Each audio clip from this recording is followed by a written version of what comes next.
আমার মা বাবার ঘরে মাঝে মধ্যেই ঘুমাতো না। যদি কোনো রাতে বাবার ঘরে মা শুতে যেত তখন পরের দিন সকালে মা কাঁদতে কাঁদতে ঘরের বাইরে বের হতো। একদিন মা ঘুমাচ্ছিল, তখনই আমি মায়ের চাদর নিয়ে বাবার ঘরে চলে গেলাম। তারপর বাবা আমাকে মা ভেবে আমার সাথে যা করলো সেটা শুনে আপনার হুঁশ উড়ে যাবে। আমি যখন চোখ খুললাম আমি মাকে ফুপিয়ে ফুপিয়ে কাঁদতে দেখলাম। সে আমার বিছানার কাছে বসে খুব বাজেভাবে কাঁদছিল। নিজের মাকে এভাবে দেখে সবসময় আমার হৃদয়টা কেঁপে উঠত, কিন্তু আমি চাইলেও কখনো তাকে কিছু জিজ্ঞাসা করতে পারতাম না। কিছুদিন আগে আমি একবার মাকে জিজ্ঞাসা করেছিলাম যে বাবার ঘর থেকে তুমি যখন সকালবেলা বের হও তুমি এত কাঁদো কেন? তখন মা কোনো উত্তর দেয়নি আর আমাকে বকা দিয়েছিল। মা যখনই তার ঘর থেকে বের হতো মায়ের মুখ বড় অদ্ভুত হয়ে থাকত। তার এলোমেলো হয়ে যাওয়া চুল আর পুরনো কাপড় একটা অদ্ভুত বাধ্যবাধকতার গল্প বলে যায় যেন। এই ঘটনা কয়েক বছর আগে থেকেই শুরু হয়েছিল, আর যত আমার জ্ঞান হচ্ছিল আমার কাছে সবকিছু অদ্ভুত লাগতে লাগছিল। আচমকা মনে হচ্ছিল আমার ভিতরে কি একটা তৈরি হয়ে গিয়েছিল যে আমার বাপে আমার মায়ের সাথে আসলে রাতভর কি করে। এই প্রশ্নটা আমাকে অস্থির করে দিয়েছিল। আমি 15 বছরের হয়ে গিয়েছিলাম, এখন অনেক কথা আমি ভালোভাবে বুঝতে পারি। মায়ের কাঁদতে থাকা চেহারা দেখে আমার কোনো এক বাধ্যতার নির্দেশ বলে মনে হতো। কিন্তু অদ্ভুত ঘটনা তো এটা, যখন মা ওই ঘর থেকে বের হয় সে কাঁদতে থাকে, আর বাবা যখন ঘর থেকে বের হয় তখন তার চেহারায় একটা অদ্ভুত হাসি থাকে। তাকে দেখে এরকম মনে হয় যেন সে একদম যুবক। বাবা কিছু না কিছু গুনগুন করে গান করতে থাকে, মনে হয় যেন সে ভীষণ খুশি। আর মায়ের অবস্থা তো এমন থাকে যে মা বাবার ঘর থেকে বেরোনোর পর দ্বিতীয়বার তার সামনে যেতেও ভয় পায়। সে তার জল খাবারটাও আমার হাত দিয়ে তার ঘরে পাঠিয়ে দেয়। নিজে সারাক্ষণ রান্নাঘরে দাঁড়িয়ে থাকে আর কান্নাকাটি করতে থাকে, আর না হলে বাথরুমে নিজেকে বন্ধ করে নেয়। মায়ের অবস্থা দেখে দেখে আমার ভীষণ মায়া হয়। আমি ক্লাস 10-এ পড়তাম, আর জল খাবার দেওয়ার পরে নিজের স্কুলের জন্য ঘর থেকে বেরিয়ে যেতাম।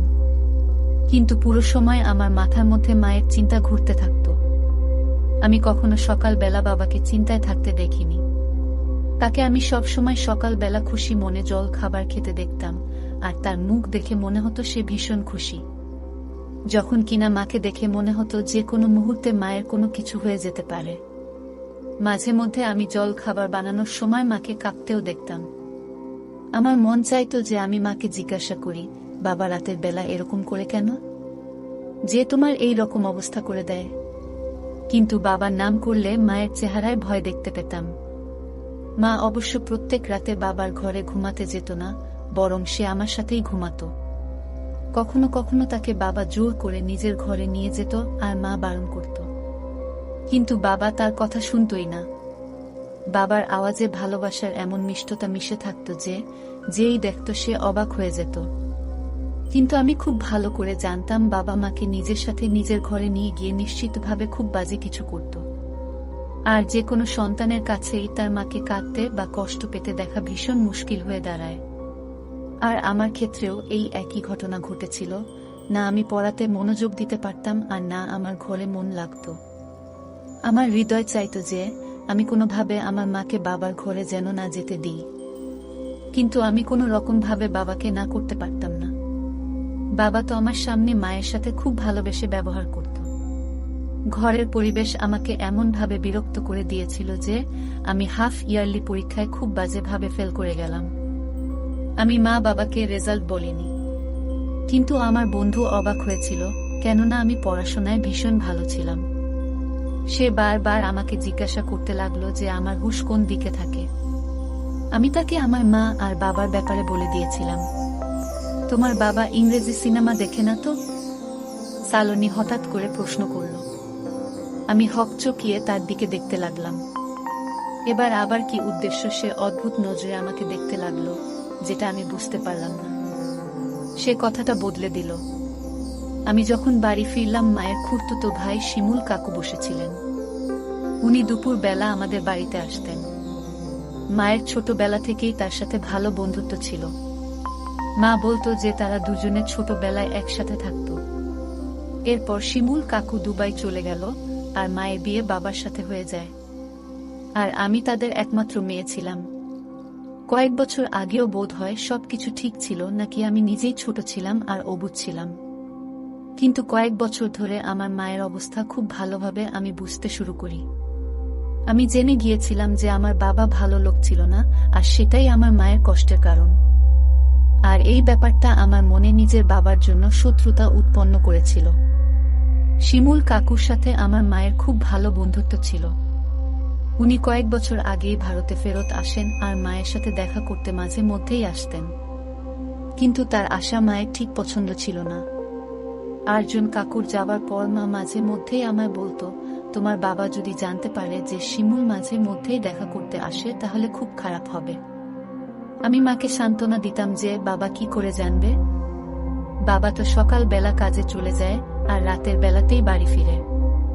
আমার তো শিমুল কাকুকে খুব ভালো লাগতো। সে সব সময় আসতো আর মায়ের মুড ভালো করে চলে যেত। বাবার রোজগার এত কম ছিল যে সংসার চালানো মুশকিল হয়ে গিয়েছিল।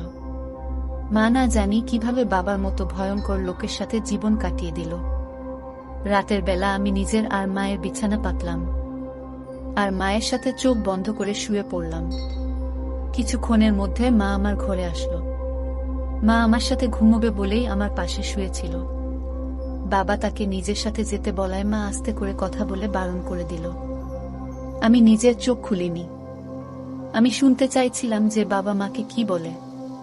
চলো না তিশা, আমি তোমাকে একটু বিরক্ত করব না, কথা দিলাম। বাবার কথা আমার কানে পৌঁছালো, যার মধ্যে ভালোবাসার নিশ্চয়তা ছিল। আমি যাব না তোমার সাথে, তুমি সবসময় আমার সাথে এরকমই করো। এটা বলে মা আরো একবার বারণ করে দিল। বলল, তোমার তো বোঝা উচিত যে আমাদের মেয়ে বড় হয়েছে, সে এখন প্রশ্ন করতে শিখেছে। কিন্তু তোমার এই ব্যাপারটায় কিছুই যায় আসে না। মা আস্তে করে বাবাকে এই উত্তরটা দিল। বাবা জোর করে মায়ের হাত ধরে মাকে বিছানা থেকে তুলে তার সাথে নিয়ে গেল। আমার ভেতরে অদ্ভুত অস্থিরতা কাজ করছিল। বাবা না জানি মায়ের সাথে কি করত, আর সালোনির ইংরেজি সিনেমার সেই কথাটা আমার মাথার মধ্যে আটকে গিয়েছিল। 2 ঘন্টা হয়ে গিয়েছিল, কিন্তু মা ফেরত আসলো না। আমি জল খাবার জন্য রান্নাঘরে গিয়েছিলাম। মা কিছুক্ষণ পরেই আমার পেছনে চলে আসলো। আমি একটা গভীর দৃষ্টিতে মায়ের দিকে তাকিয়ে রইলাম। দেখলাম মায়ের চুল এলোমেলো হয়ে গিয়েছিল। যেই ঘটনাটা আমাকে চমকে দিল সেটা হলো মায়ের কামিজের ফেটে যাওয়া হাতা। মা বুঝে গিয়েছিল আমার ওভাবে মায়ের দিকে তাকানোর কারণ, তাই সে তাড়াতাড়ি নিজের ওড়না দিয়ে হাতটা ঢেকে নিল। আমার সামনেই মা সকালবেলা ভালোভাবে জামা কাপড় পরেছিল, কিন্তু তারপর হঠাৎ মায়ের জামার হাতটা ফেটে গেল কি করে। মা আমাকে জিজ্ঞাসা করছিল যে আমি এত রাতে কেন জেগে আছি। আমি মিথ্যে বাহানা বলে দিলাম যে আমি জল খেতে এসেছি। মা আবার আমার সাথে আমার ঘরে চলে আসলো। আমি ঘুমানোর জন্য চোখ বন্ধ করেছিলাম, কিন্তু আমার কানে মায়ের ফুপিয়ে ফুপিয়ে কাদার শব্দ আসতে লাগলো। আমার হৃদয় চাইছিল যে আমি উঠে নিজের মাকে আমার মনের মধ্যে আসা সমস্ত প্রশ্ন জিজ্ঞাসা করি, কিন্তু আমি আমার জায়গায় চুপচাপ পড়ে রইলাম। পরের দিন বাবা সকাল সকাল এমনভাবে তৈরি হয়ে নিজের ঘর থেকে বাহির হলো যেন কোনো যুবক ছেলে। বাবার রোজগার অনেক কম ছিল, কিন্তু বাবা সবসময় খুশি থাকত, হাসতে থাকত। কাজের জন্য সে এমনভাবে তৈরি হয়ে যেত যেন কোনো বড় লোক সেট।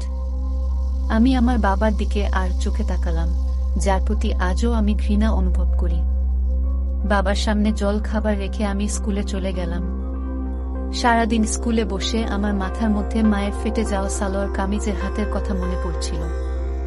স্কুল থেকে যখন ফেরত আসলাম আমি শিমুল কাকুকে দেখতে পেলাম। আমাকে দেখতে পেয়ে উনি আমাকে নিজের গাড়ির মধ্যে বসিয়ে দিলেন। আমি কিছু না ভেবে চিন্তেই তার গাড়ির মধ্যে বসে পড়লাম। শিমুল কাকু বলতে লাগলেন, আমাকে বলো তোমার কি কি অসুবিধা হচ্ছে? তুমি কি ভাবতে ভাবতে নিজের মধ্যে হারিয়ে যাও? আমি এত আবেগী হয়ে গিয়েছিলাম যে আমি শিমুল আঙ্কেলকে সমস্ত কিছু বলে দিলাম। আমার কথা শুনে কাকু বলতে লাগলো, তোমার বোঝার ক্ষমতা আছে, তোমার বাবা ভালো নয়, তুমি নিজের মাকে নিজের বাবার হাত থেকে স্বাধীনতা কেন ফিরিয়ে দিচ্ছ না? কতদিন পর্যন্ত তোমরা দুজনে তার অত্যাচার সহ্য করতে থাকবে? শিমুল কাকু ভীষণ ভালোভাবে আমাকে উপদেশ দিতে লাগলেন, যেটা শুনে আমার হুঁশ উড়ে গেল। কিন্তু আমি তো বাবাকে ছাড়ার কথা কখনো ভাবতেই পারি না। বাবা আমার সাথে কখনো বেশি উঁচু গলায় কথা পর্যন্ত বলেনি। তাহলে আমি বাবাকে অত্যাচারী কিভাবে বলতে পারি? আমি তো এটাও জানতাম না যে বন্ধ দরজার ভিতরে মা আর বাবার মধ্যে কি চলে। আমি চিন্তার সমুদ্রে ডুবে গেলাম। অনেক ভাবার পরও আমি এমন কিছু বাবার মধ্যে পেলাম না যার জন্য আমি তাকে অত্যাচারী ভাবতে পারি। কিন্তু আমার মায়ের যন্ত্রণা আর চোখের জল বাবাকে অত্যাচারী প্রমাণ করতে পারে। শিমুল কাকু আমাকে স্কুল থেকে ঘরে নিয়ে চলে আসলেন আর নিজেও ঘরের ভেতরে আসলেন। মা আমাদের দুজনকে দেখে খুশি হয়ে গেল। আমাদের জন্য তাড়াতাড়ি খাবার নিয়ে আসলো। আমি অনেক ক্লান্ত হয়ে গিয়েছিলাম, এই জন্য শোবার জন্য নিজের ঘরে চলে গেলাম। শিমুল কাকু মায়ের কাছে বসে রইলেন, কিন্তু আমার ঘুম পাচ্ছিল না। আমি পুরো সময় শিমুল কাকুর কথা ভাবতে লাগলাম। বাবার ঘরে যাওয়ার পর মায়ের 3 দিন হয়ে গেছিল, আর গত 3 দিন ধরে মা আমার ঘরেই ঘুমাচ্ছিল। মা যখন আমার পাশে থাকে তখন খুব ভালো থাকে আর একদম চিন্তাবিহীন থাকে। বাবার কাণ্ডকারখানা তো সব সময় একরকম থাকে না। যখনই সে মাকে নিজের ঘরে নিয়ে যায় তখন থেকে সে একটু বেশি খুশি থাকে। বাবা 4র্থ দিন মাকে আবার নিজের ঘরে নিয়ে গেল, আর আমি পুরো রাত অস্থিরতায় এপাশ ওপাশ করেই কাটিয়ে দিলাম। মা যখন সকালবেলা বাবার ঘর থেকে বের হচ্ছিল তখন সে ভালোভাবে হাঁটতে পারছিল না, আর সে একটা পা মেঝেতে ঘষে ঘষে অনেক কষ্ট করে হাঁটছিল। আমি মাকে জিজ্ঞাসা করলাম, তোমার পায়ে কি হয়েছে? তখন সে বলতে লাগলো যে, ছোট ছোট ব্যাপারে নজর দিও না আর খুব মন দিয়ে পড়াশোনা করো। যদি তোমার ক্লাস 10-এর রেজাল্ট ভালো না হয় তো তোমার বাবা তার জন্য আমাকে দায়ী করবে। মায়ের চোখ দিয়ে টপ টপ করে জল পড়তে লাগলো, আর সে বাবার জন্য জলখাবার বানাতে চলে গেল। তারপর সে আর দ্বিতীয়বার রান্নাঘরের বাইরে আসলো না। আমি মাকে জলখাবার দেওয়ার পর বাবার কাছে আসলাম। যখন তাকে জল খাবার দিলাম তখন বাবা আমাকে আমার পড়াশোনার ব্যাপারে জিজ্ঞাসা করতে লাগলো। বাবার কথায় এত মধু ছিল যে বাবার এই দ্বিমুখী মনোভাব দেখে আমি তো অবাক হয়ে গিয়েছিলাম।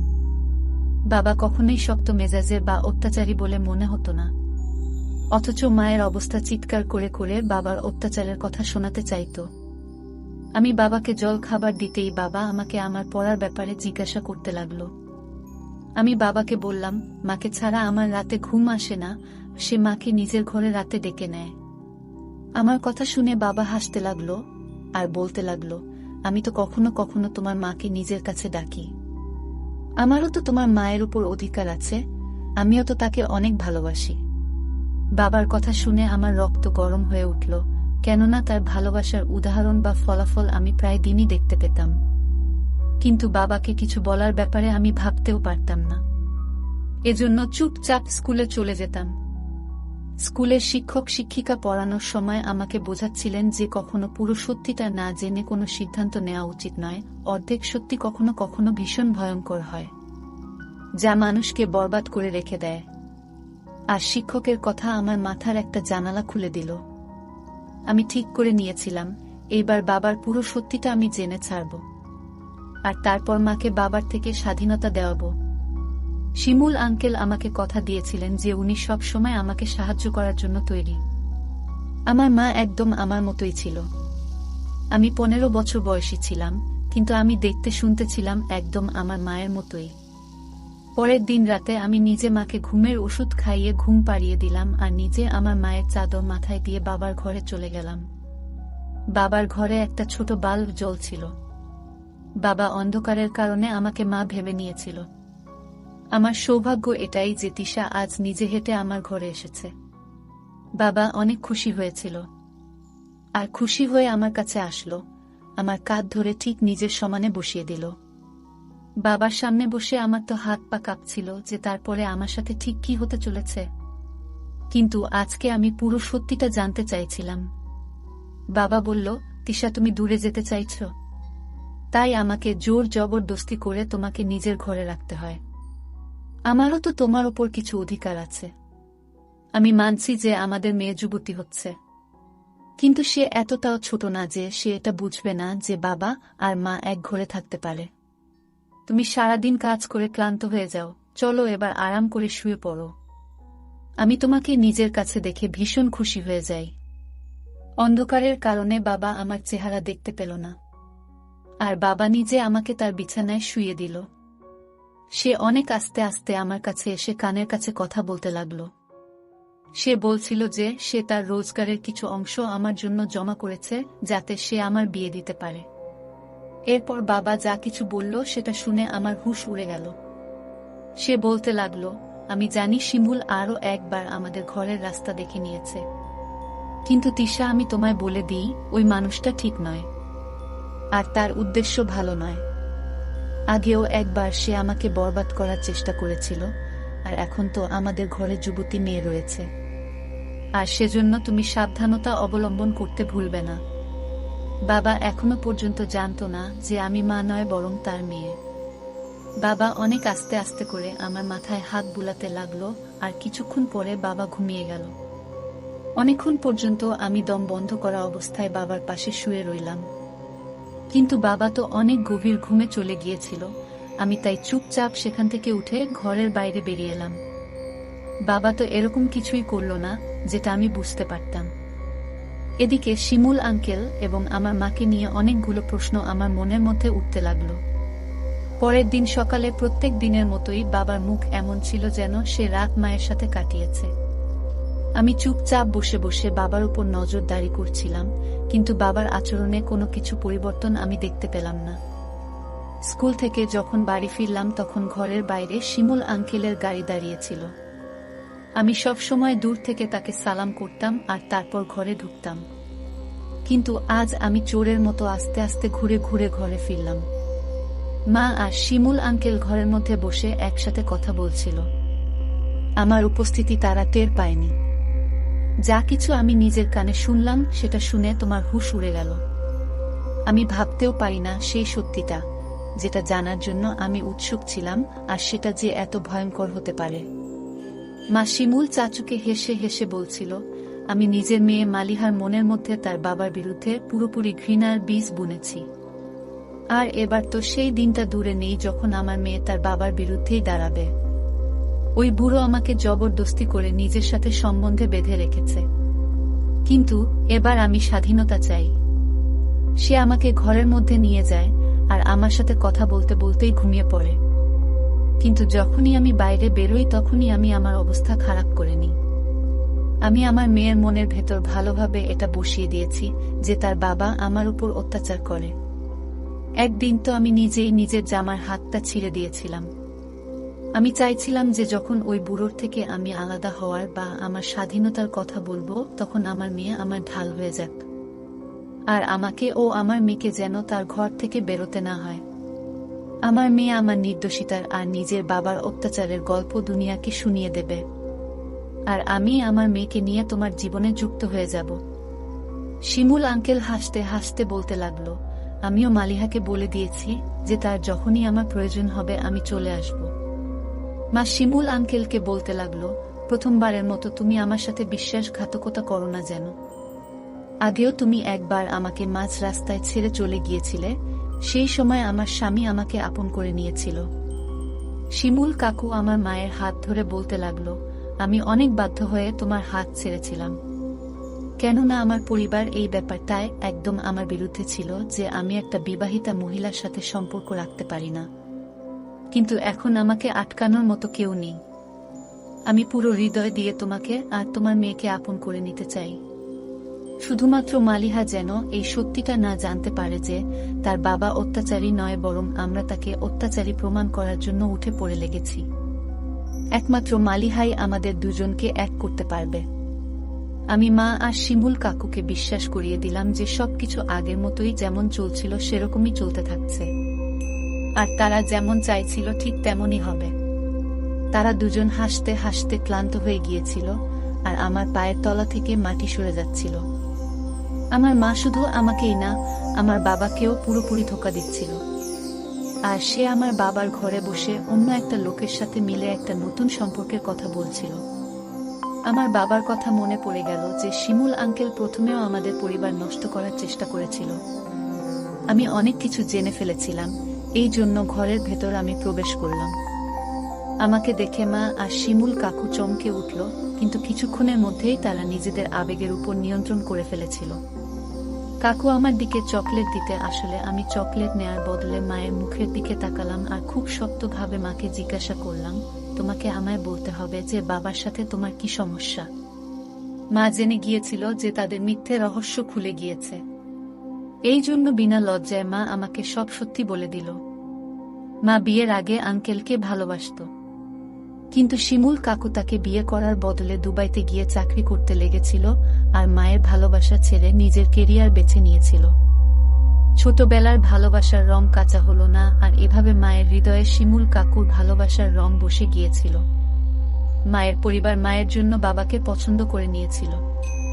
মা যুবতী আর খুব সুন্দরী ছিল, যখন কিনা বাবার বয়স তার থেকে 10 বছর বেশি ছিল। আর বাবা ছিল শ্যামলা বর্ণের মানুষ, যখন কিনা শিমুল কাকু ছিল ফর্সা আর সুন্দর। মায়ের জন্য বাবার সম্বন্ধ পরিবারের ইচ্ছায় হয়েছিল, আর মা নিজের পরিবারের জোর জবরদস্তিতে বাবাকে বিয়ে করে নেয়। কিন্তু সে কখনো বাবাকে হৃদয় থেকে আপন করতে পারেনি। জোর জবরদস্তির এই সম্বন্ধ মায়ের জন্য একটা বোঝার মতো ছিল, কিন্তু মা এই সম্পর্ককে কোনো রকম ভাবে চালিয়ে নিচ্ছিল। আর ঠিক তখনই বিয়ের 1 বছর পর মায়ের কোলে আমি আসলাম। মায়ের বিয়ে হয়ে 8 বছর হয়ে গিয়েছিল, আর শিমুল কাকু যখন দুবাই থেকে কিছু দিনের জন্য এখানে ফিরেছিল, তার হৃদয়ে মাকে দেখে আরো একবার আবেগ জেগে উঠল। মাও নিজের ছোটবেলার ভালোবাসার উপর নিয়ন্ত্রণ না করতে পেরে, নিজের আবেগকে ধরে রাখতে না পেরে বাধ্য হয়ে শিমুল কাকুর সাথে লুকিয়ে লুকিয়ে দেখা করতে লাগলো। কিন্তু কিছু দিনের মধ্যেই এই ব্যাপারটা মায়ের পরিবারের একজন জানতে পারে, আর সে পুরো পরিবারের মধ্যে মায়ের সম্মান নিয়ে বাজে বাজে কথা বলা শুরু করে। বাবা মাকে সত্যিকারের ভালোবাসত, এজন্য সে মাকে বদনামের হাত থেকে বাঁচিয়ে নিয়েছিল আর সমস্ত কথাগুলোকে মিথ্যা প্রমাণ করেছিল। যখন বাবা মায়ের সঙ্গ দিয়েছিল, তখন পুরো পরিবার নিজে নিজেই চুপ করে গিয়েছিল। সেই মহিলা যে কিনা মাকে বদনাম করতে চেয়েছিল, সে কিছুই করতে পারল না মায়ের। কিন্তু সে শিমুল আঙ্কেলকে জোর জবরদস্তি করে ফেরত পাঠিয়ে দিয়েছিল। ভালোবাসার জোশ যুদ্ধের মতো হয়ে গিয়েছিল। 1 বছর আগে সেই ভালোবাসাকে শিমুল কাকু দ্বিতীয়বার জীবিত করল। কাকু সারা জীবনের জন্য বাংলাদেশে চলে আসলো, আর একবার আরো মায়ের পিছনে পাগল হয়ে পড়ে রইল। মা তো প্রথম দিন থেকেই বাবাকে পছন্দ করত না।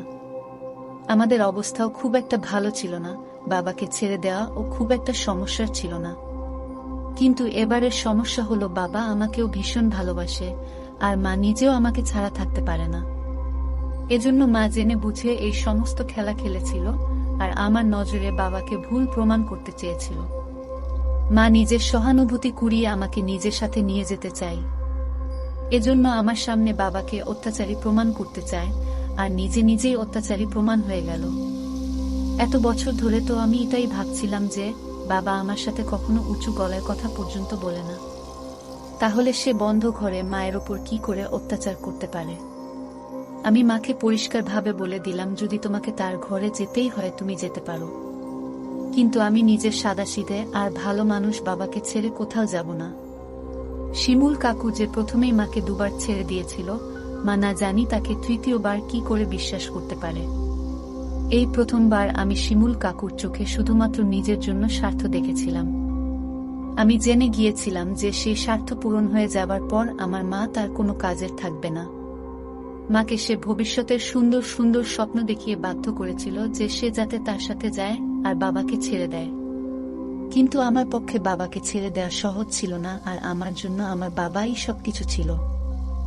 যদি আমার সামনে পুরো সত্যিটা না আসতো, বোধ হয় আমিও ভুল সিদ্ধান্ত নিয়ে ফেলতাম।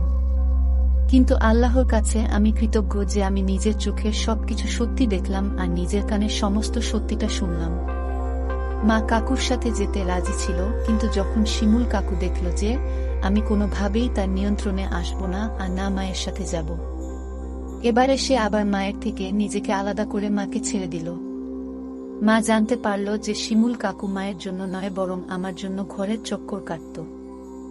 সে ভীষণ চালাক আর বদমাইশ লোক ছিল। সে আমার মাকে ভালোবাসার জালে পুরোপুরি ফাঁসিয়ে আমাকে নিজের জন্য ব্যবহার করতে চেয়েছিল।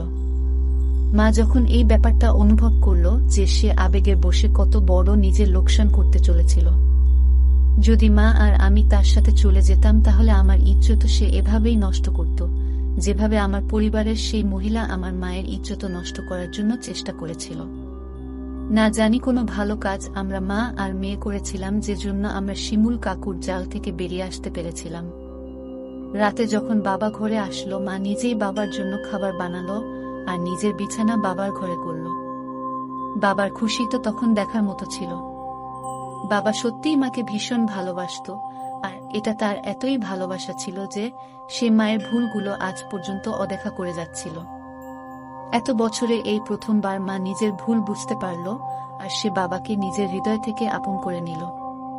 পরের দিন সকালে বাবা আর মা হাসতে হাসতে ঘর থেকে বের হচ্ছিল, আর আমার মনে একটা ঠান্ডা ভাব আমি অনুভব করলাম।